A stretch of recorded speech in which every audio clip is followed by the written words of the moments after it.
This is Read the Tape, where we cut through the noise, the hype, the headlines to figure out what's really going on.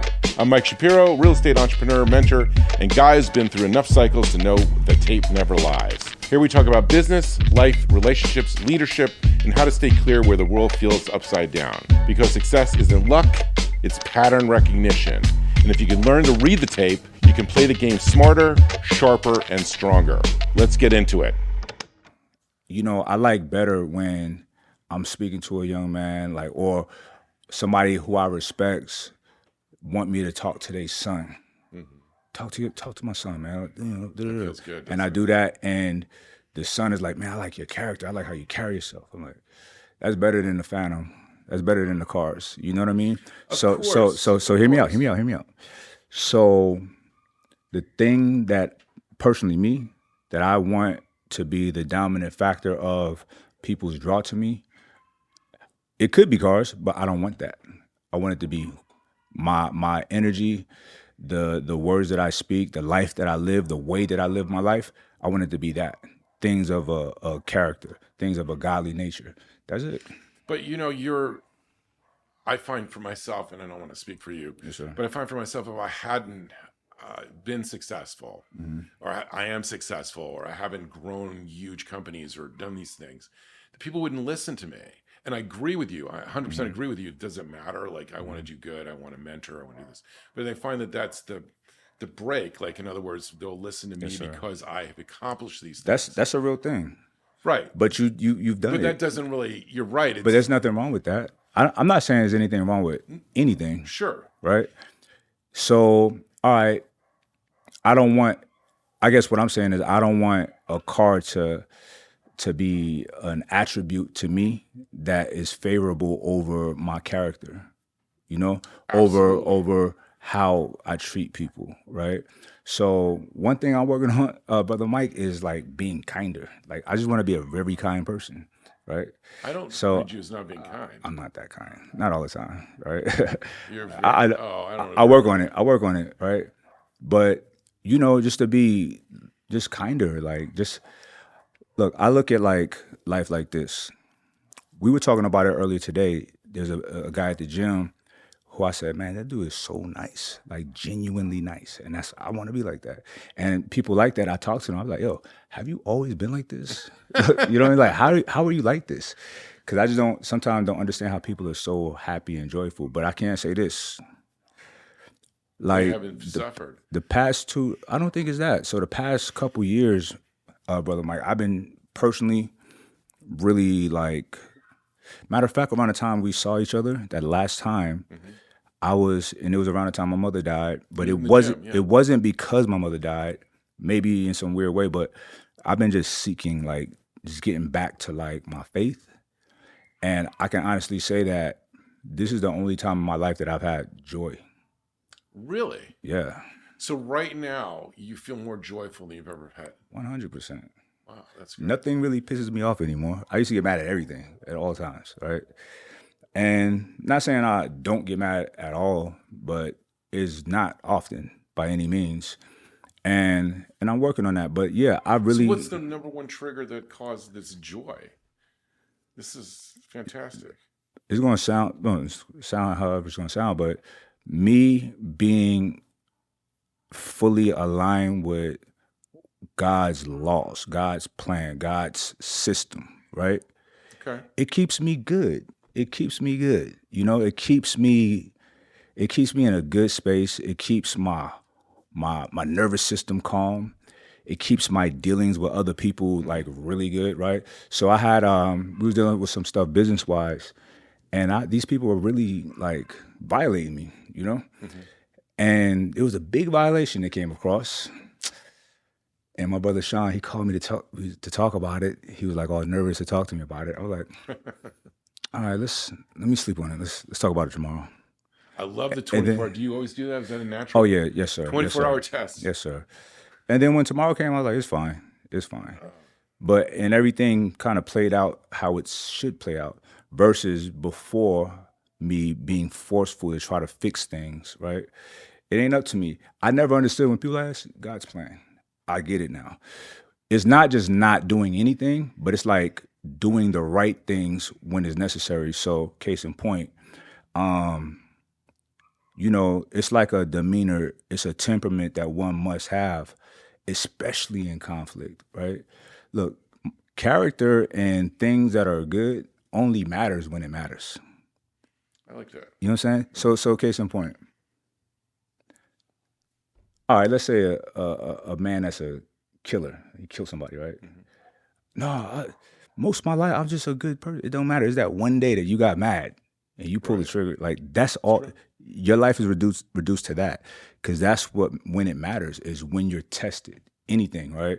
So, like, one thing my father always said was, like, to be a man of character is built when times are not fun. Don't matter when the money's up, everybody's good. We don't care about that. Right. That doesn't count. It's easy. It's easy to be a good guy. How are you when you're not? And listen, Brother Mike, part of who I am is, like, being successful and having money and all of that stuff. They took a lot of money from me, a lot, right? At a time when, I took a huge hit a couple years ago, bigger than you can imagine. Didn't complain, rebuilt myself back up to where I was ready to start that net positive again. Mm-hmm. And then they came with this. I just had to smile, like, all right, it's cool. We can handle this too. And things are playing out better than I could have imagined. Well, there's an old saying, some very successful person said to me, and here's the deal.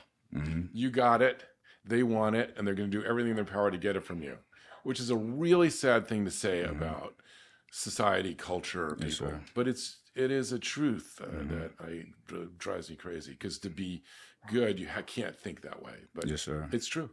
Yes, and then so you form these defense mechanisms, like, what are they really saying? Is there an alternate? Is there, or I just did a post myself on an agenda. Since when is an agenda a negative word? But, what's the agenda? Yeah. Everyone has an agenda. They wake up in the morning, they have an agenda. Mm-hmm. What am I going to get accomplished? What do I want? Mm-hmm.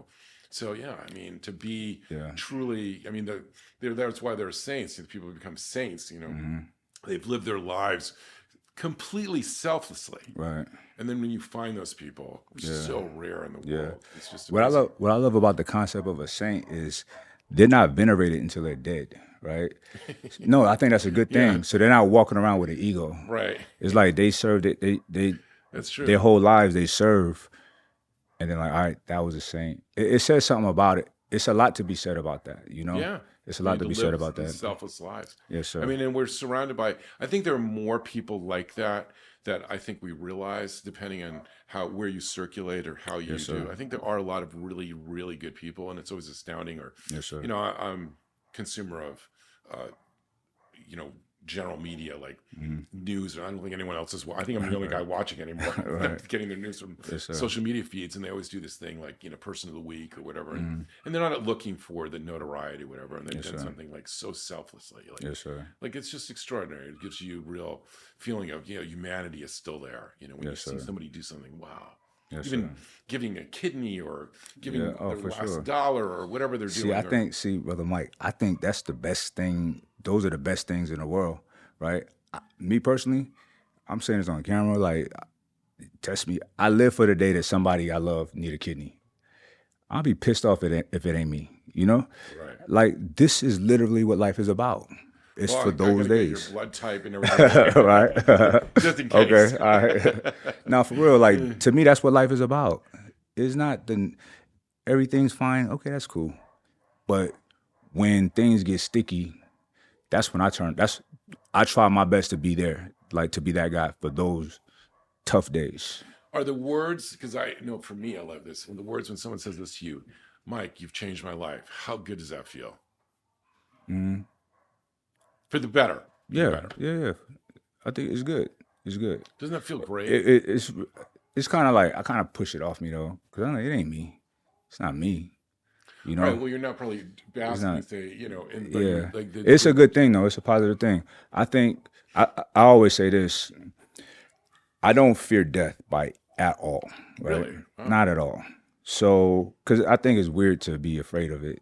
I'm really afraid of it. But we're going to... a million doctors. I think I'm a doctor in the car. I'm a hypochondriac. It's going to happen, though. You're right. So we should celebrate it, right? and live our lives. Because, look, we don't know when it's going to happen. It's true. So it'll be what the weird thing is to live like it's gonna just be forever, right? Sure. So I think that how we treat people should be a reflection of how we want them to we want them to say at our eulogy, right? Right. Whatever's gonna be your last interaction with me could be right now. It would be cool if tomorrow, you know what I mean? You'd be like, he's all right, right? So I think about those kind of things in regards to death and things like that. I don't see death as bad at all. That's unusual. That's great that you feel that way. And so you basically, this sounds weird, but you're basically writing your eulogy on a daily basis. To a degree, yes, sir. And it's protecting me, like Sure. for when let's say for me, death is it's a kind of drawn out, so we know it's coming. We have a date or something like that. Then I'll be good. Versus be stressed out and make it worse. Mm-hmm. I think, especially when I've had friends who had like grandparents or loved ones that was like holding on, and they fly out to see them. They keep thinking this is it, and I would be like, yo, yeah, would you do me a favor? Stop being sad around your grandma. Love on her, because look, the will to live is strong. Willpower is a real thing, right? And sometimes they be holding on because of us. Because we're so sad. That's hard to teach.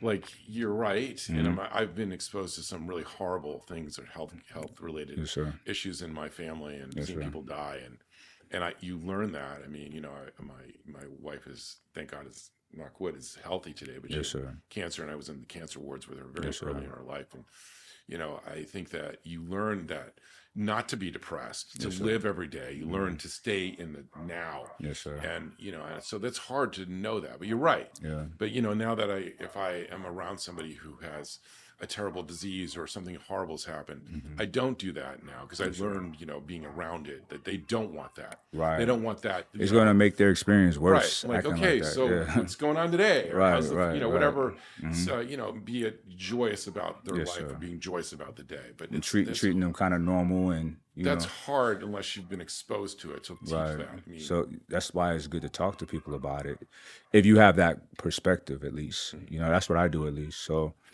But one friend, it was my old assistant. I would tell her that. I said, love on her, crack jokes, whatever. And she said when she did, it seemed like grandma was like, just like, all right, I'm good now.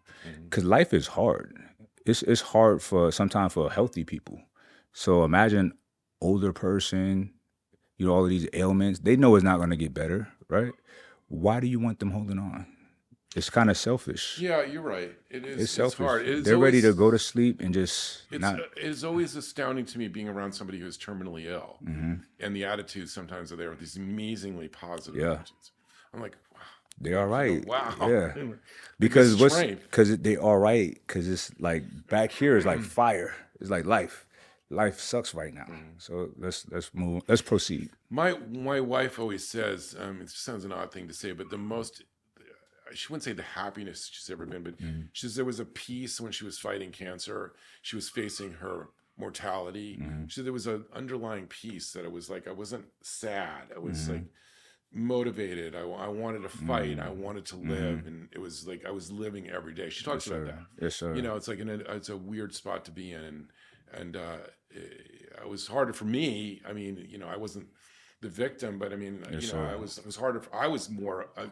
Collapse. I wasn't showing that at the time, but I was more like, yes, sir. I'm like, I couldn't, how do I deal with this? So, but she was, grace under fire, as they say, yes, sir. A lot stronger than I am. That's for sure. I think someone like your wife who's faced it is more special than a billionaire, more unique than a trillionaire, right?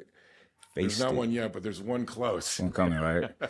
We don't know. There might be some that they just don't, but I'm just saying it's like that kind of cool, I think, right?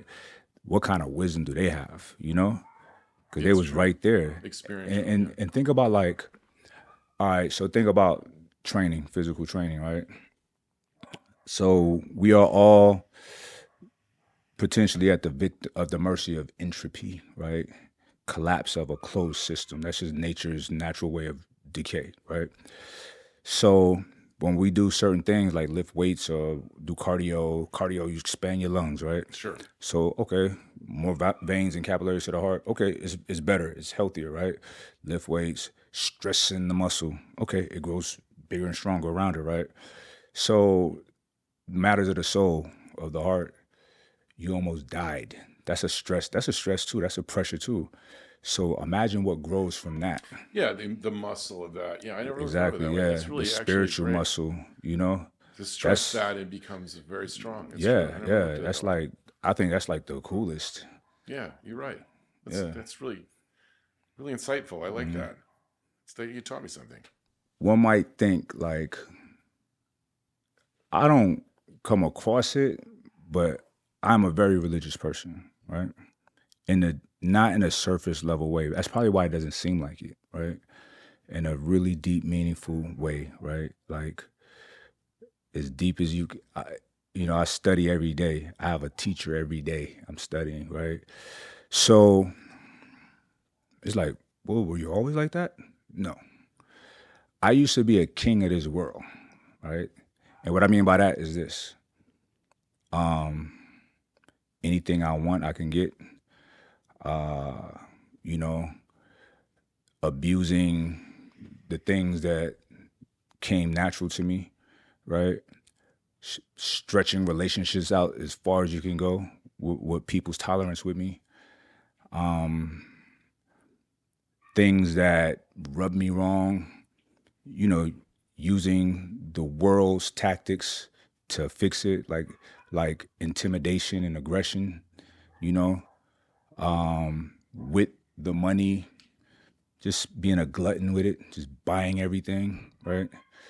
Spending it just haphazardly. My appetite for life is insatiable. It's voluminous. I was a glutton for life and for pleasure, right? So I peaked as a king, as a worldly king, right? Like for real, like literally can do what I want when I want it, right? But it felt so empty, right? And lonely. And I was becoming a very unlikable person, you know. I have been blessed with some wonderful relationships, friendships, and bonds, right? But I was really damaging them, you know. And to this day, I do think I'm still fixing them, the good people in my life, right? So, having, you're incredibly strong and powerful in literal figure and the figurative sense, and having that, or being king, they talk about, in history, all power is corruptible. Like, it's like, so in other words, you identified that, so in other words, you're corrupting yourself. Yes, sir. Like, because these aren't real. I'm pushing, I'm prodding, I'm doing everything, living life to what I thought was the ultimate. But like, what did I get for that? Nothing. Yes, sir. I don't really get the relationships. I don't want to really get the joy that I want. I'm not really getting things that I want to accomplish. I'm not helping others. I'm not writing my eulogy that I want. Yes, sir. And so you've learned that. So so I guess the question, Bo, is did you not have to be the king? You still are, by the way. Did you not have to be the king in living that way in order to come to this point where you are the benevolent king, or the having things in the right order, the spiritual personality that you are today, and the joyful personality? Yes, sir. I'm no king. Just put that out there. I'm just having a little fun. Right, right. I'm a master of my little world. Sure. Right. So trying to master my world, but did I have to? Well, I'm an extreme person. It's my personality, right? Like I eat 1 meal a day, right? Everything I do is extremes. The middle is not fun for me, right? So I was exposed to God. I was exposed to the spiritual system that I adhere to at an early age. And it was beautiful. It was captivating. It pulled me in as a young man, right? So as I got older, I would question things and thinking I'm smart.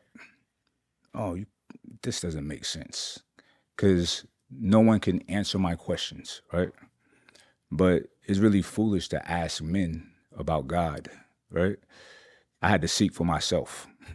And Brother Mike, I promise you, when I started really sincerely seeking for myself, God is very practical, and it made all the sense in the world, right? So God is real to me, right? In a very deep way, a very intricate, a very scientific and practical way, right? And I was like, wow, okay. God is so real. I've been working, I do these debriefings every week with our community every Thursday. And I want to do one about just the practical case for God, right?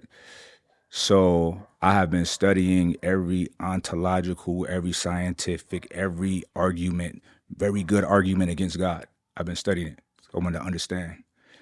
And I just see the holes are big as the Grand Canyon, as far as from what I understand and know. So, I'm going to present my case.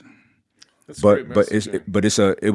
It was for me as well to understand God. So with me being on such an extreme on one end, and it's not like I was out murdering people and doing bad stuff, crimes, right?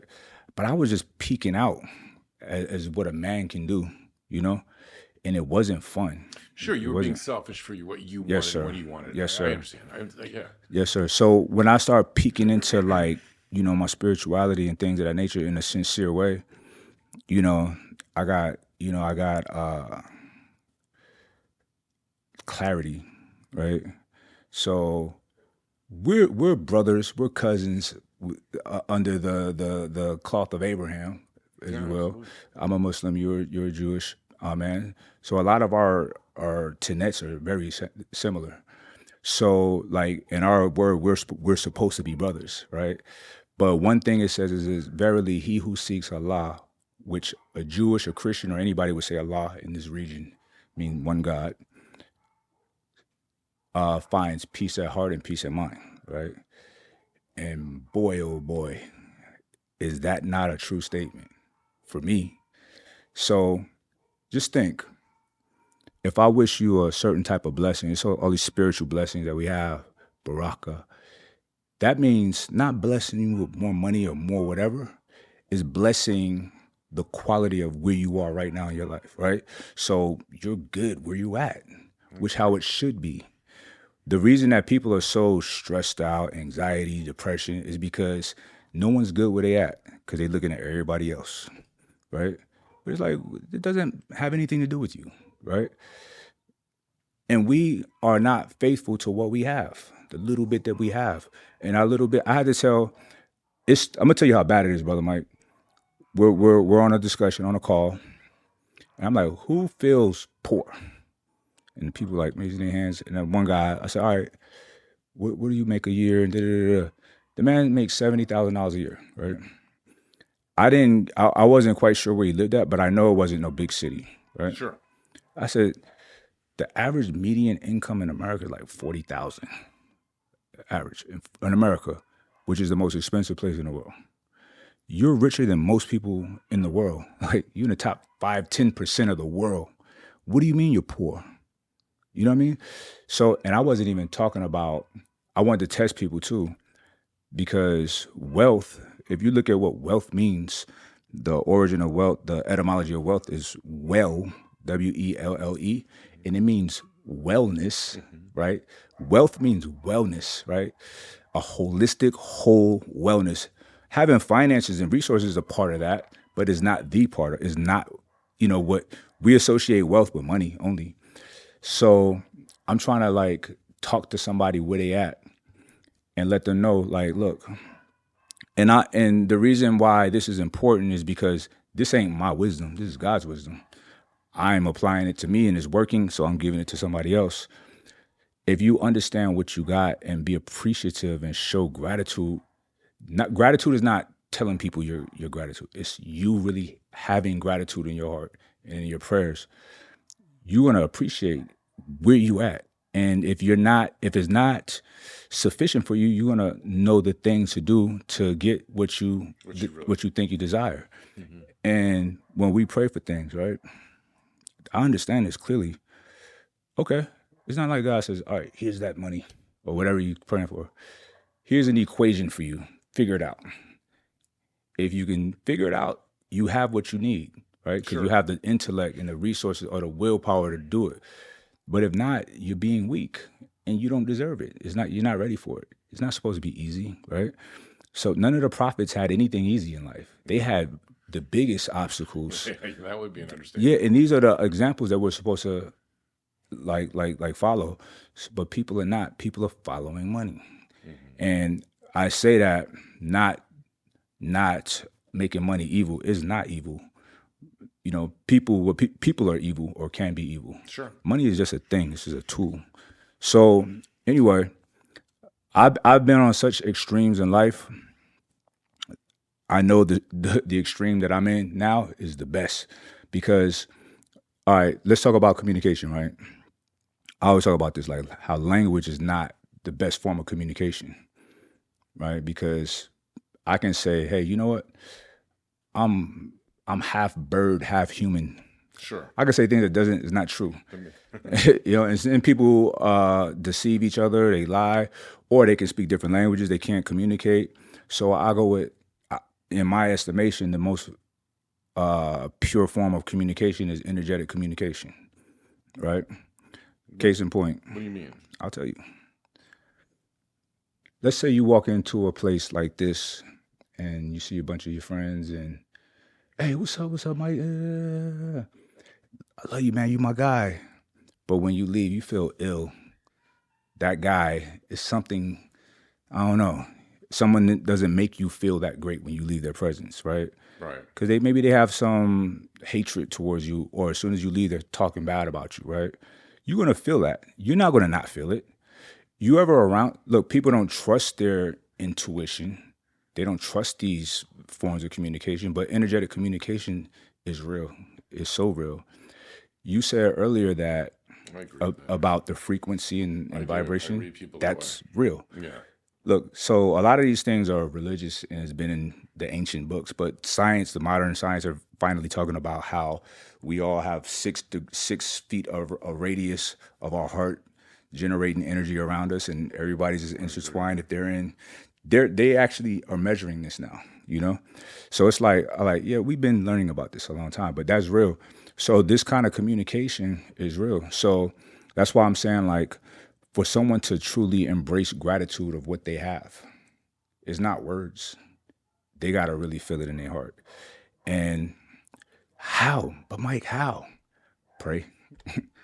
Pray. Yeah, that's, I love the term when you started this part of the conversation about practical, because I think that's a great narrative, because Yes, I sir. think that, like, this is why, and it's practical. And I think that's a great message like that. And I also love when you talk about energetic communication. Yes, sir. I 100% agree with that. Yes, sir. I try to teach that. It's, I talk Yes, about sir. charismatic quality, and there's visual, there's physical, there's Yes, verbal. sir. Yes, I sir. mean, all three need to Yes, sir. work in tandem in order to communicate what you're saying. Yes, sir. What are you feeling, or the vibe, or I agree with that 100%. This is really good. This is great. One thing that I pray for is a couple things, but I pray for better vision to really see, better like ability to receive communication, what people are really trying to say, and more patience. Yeah, but I bet you're pretty good at reading that. I try. I bet you're really but see, look. All right. So you remember they had this thing for kids called Baby Einstein. Right. Yeah. All right. So got it for my kids, but I don't know. Does it work? Sure. But they did the studies and it doesn't actually do anything. But it said that the study also said that parents who are that mindful about their kids' development are probably doing other things. So those kids do get smarter. Sure. Right. So with me asking the Most High for a better means of communication, let me be able to receive information better, I'm mindful of it. So I'm actually practicing and trying to be better at it. So of course I will get better. The things that we spend time doing is what we get good at. So, it's true. As a man thinketh. So the question now comes, like, that you probably get asked all the time. What would you do? What would be like 3 things that you would tell a young person listening to this right now that they should focus on in order to become this complete? I mean, they're obviously, life is aspirational, and Yes, sir. if they're following you, they want to replicate what you are, Yes, not be sir. you, but replicate Yes, as sir. best they can. So what would you say, like those three things, like to what would they learn out of this? One thing is subscribe to a spiritual foundation, a spiritual system, and do it sincerely from your heart. Read yourself, find your own understanding. Don't go with the understanding of men, of people, of culture, right? There's a huge rift in society and in culture now religiously because of men. Not because of religion, because of men. Because of people's take on things, right? So find what, I don't care what it is, and be sincere about it and do it. I think the best people that I've ever met are all super religious. Yeah, right. Not necessarily the cultures of these religions, but the actual teachings of they stick into You mean their they're rules spiritual and they practice with on the a daily the basis. rules, Right. not what the crew do. You know what I'm saying? Got it. So do that. That's one. For two, find mentors like yourself, right? If anyone's in proximity to somebody like you. All right. So when I was talking about how your wife, for instance, she's a very unique person because what she's experienced. So are you. Like no one. I don't know if how much you tell them about your business stuff, but that's very obviously very rare. Top 1% of all people.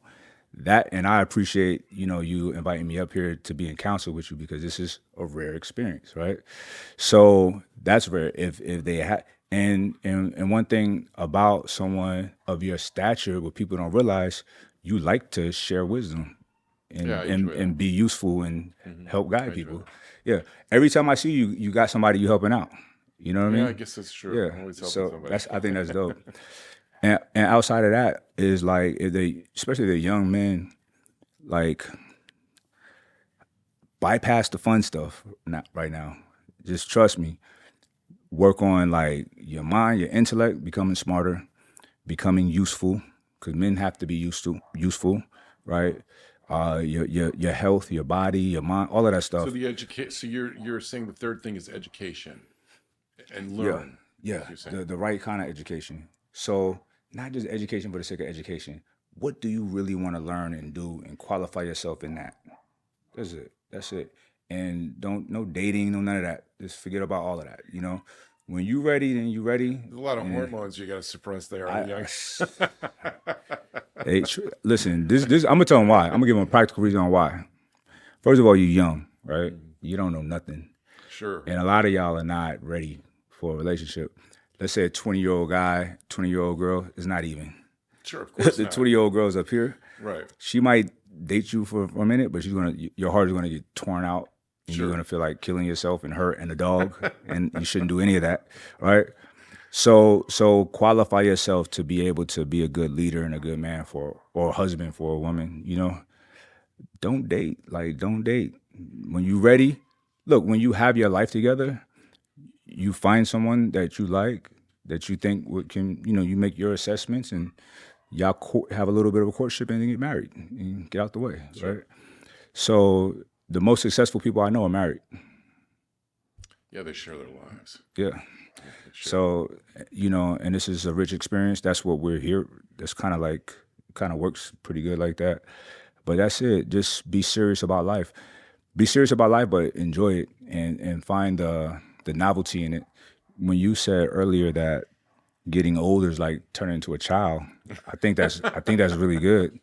I think the fact that we become so rigid in our thinking, it calcifies us. It calcifies our creativity. It calcifies the ability to have joy, right? So I learned so much from my daughter. She's 10. So I just be watching how she play and her I'm like, damn, that's crazy. So I try to adopt some of that playfulness because that's where the specialness is. And think about how incredible life is to her all the time. Sure. So, I think that's important. Because look, I got to admit to you, Brother Mike, a lot of my life is just like, have been just very robotic. Everything sucks. It is what it is, Sure. But now I'm starting to fall into like, all right, I'm laughing a lot because of this one right here. And I ain't never had that much fun with a human until this human over here. So, this is a good thing. That's awesome. Yes, That's sir. amazing. Congratulations. Thank you, sir. There's nothing better than having that person to share your life with. Yes, sir. There's Yes, nothing sir. better. Indeed. It makes both of you better. Indeed, 100%. And it's like the ultimate relationships are those where it's not selfish. I think, Yes, sir. I've been married for 38 years, and Yes, people sir. say, what's the Such secret? a blessing. Yeah. What's the secret? I'm like, oh, well, I always make the joke. I'm like, she's right. And there's another thing, Yeah. she's right. And one more thing, she's right. But I think really what it comes down to is that not being selfish, like thinking about the other person first. Yes, sir. And I think that's what makes great relationships. And then when Yes, you sir. get to that point in your life where that is what happens, and Yes, it's sir. magic, Can I ask you a question? Of course. I got the book. Did it come Thursday or Friday? Whenever it came, I didn't realize it came till like the next day, and then didn't go get it till the next day, right? So, 'cause I ordered it, but I didn't get to read it yet, right? Okay. Can you? But I understand a little bit the gist about what it's about. But why did you write that book in particular, that topic? So I wrote it because my father. It took a long time to write it. It took years actually, and then it was rewritten. Yes, sir. And then I had multiple edits, and then it was finally novelized because I wanted to be interesting to young people to read it. The motivation for the book was my father. Okay. And I wanted to share, the joy that I had and the stories that were created because of what he has given me. Okay. So he always wanted to write a book. He was an intellectual. He was a professor of law. He was a lawyer. As he came from the streets, and, Yes, sir. and really, achieved everything that he wanted to achieve. But he never wrote that book, and I kind of wanted to tell his story through my eyes. And I mean, I'm not really giving an accurate description, but that was the motivation. Okay. So it was novelized because I thought like business books are like boring, like do this and do this and do this. So like I novelized it. I made a story, and it's a compilation of this individual as a character in the book is a compilation of many people that I've mentored. Right. The stories are actually true in the Yes, book. sir. Like funny or the things that have happened. Okay. But that was what it was. And so I'm going to try to write another book. I like the process of doing it and sharing, because I think that maybe you feel this way or not, but I'm very verbal, and I think you are. Obviously you are as well. And I'm, very physical or energetic, as you say, communicator. But I think the written word there's something about if you can communicate that way, you really get through. You're actually getting through, as you say. It's not the language isn't perfect. You're not getting. Right. I think the written word sometimes is more effective in communicating. So that was the motivation. The motivation is to try to help as many people as possible to achieve what they want to achieve in life, and to achieve the joy. To get to that place of that joy that you can. It's an amazing place to be, and to stay there. And it's work. I think that's something we can both agree on. To stay in that joyful place is always work. Right. Work. How It is. long? How long did it take? Years. But focused. How long did it take? If I would just shortened it out, like where I was focused on it every single day, it probably took probably 18 months. Okay. All right.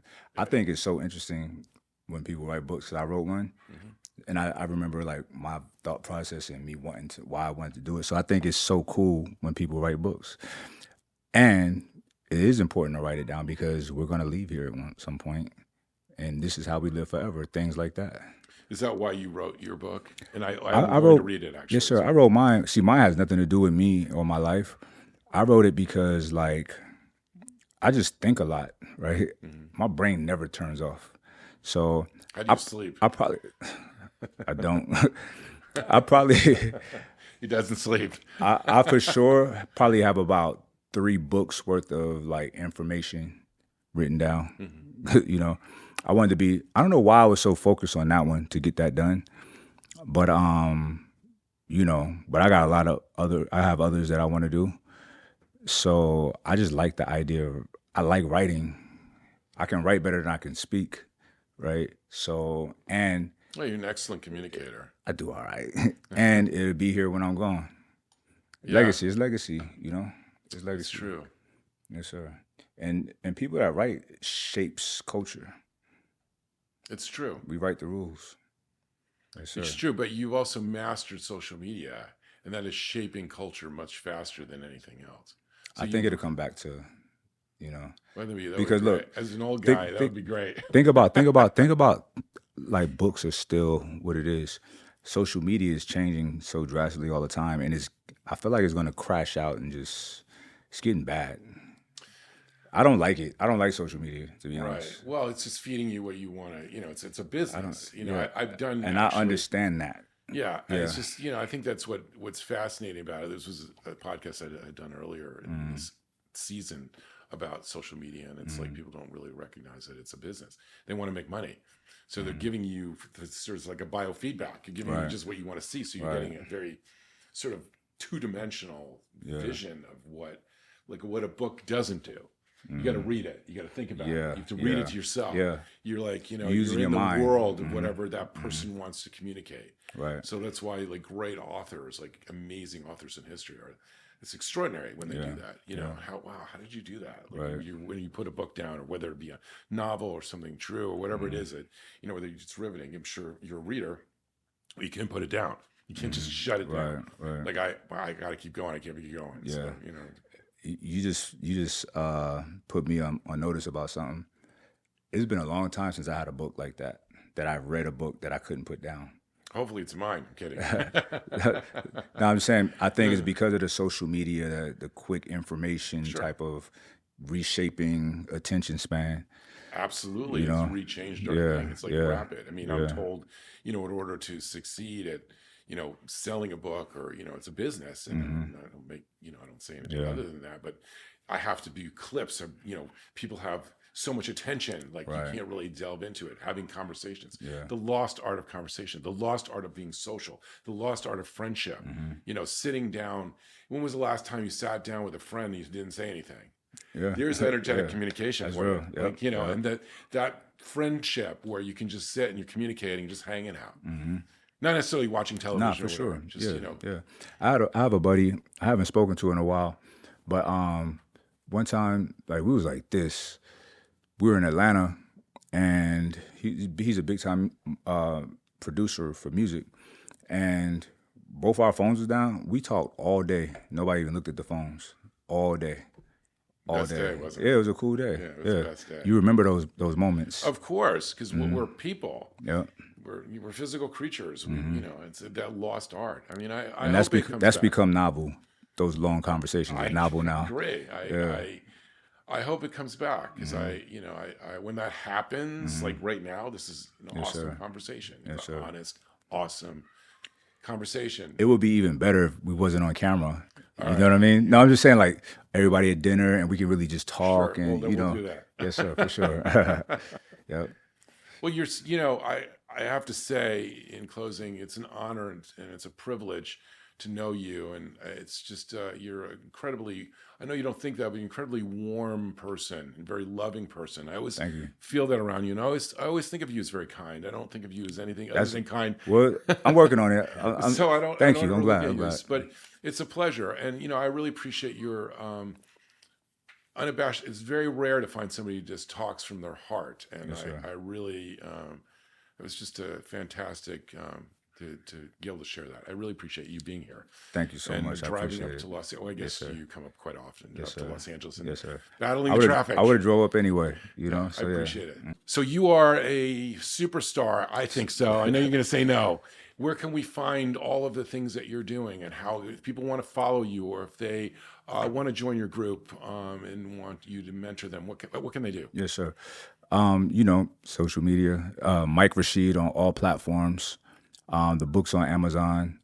Just search Mike Rashid, and then you'll find. Just look up Mike Rashid mentor, Mike Rashid book, whatever. It'll pop up. Okay, it's easy. It's simple. It's easy to find. Yes, sir. And it's easy to connect. Yes, as far sir. as all the things that you're doing. Yes, sir, and for sure. Connect into your groups. I got funnels on funnels on funnels. I love it. Yes, sir. Awesome. Yes, sir. Actually, I communicated with you. How did you do that? It was awesome. I DM'd you. Yeah. And I got all this whole thing. Like, this is cool. I actually said to somebody who helps me, I'm like, that's cool. How did you do that? Look, see, I don't have to sell nothing because the bot Mike sells it. That's fantastic. So it's going at all times based on different trigger words and keywords and questions, and then it knows where to send them. That was really great. I love that. So. Yes, sir. But thank you. Thank you. That's it for today's episode of Read the Tape. If you like what you heard, make sure you're following me everywhere people argue about ideas. I'm talking about everywhere. Instagram, Meta, TikTok, YouTube, all under Shapiro Method. And please be sure to download and like the podcast. I'm on LinkedIn as Mike S. Shapiro, where people post their resumes and call it thought leadership. And of course, you can find this podcast on all platforms, including the ones that haven't even been invented yet. That's my line. I'm keeping it. I'm Mike Shapiro reminding you the tape never lies, but people usually do. See you next time.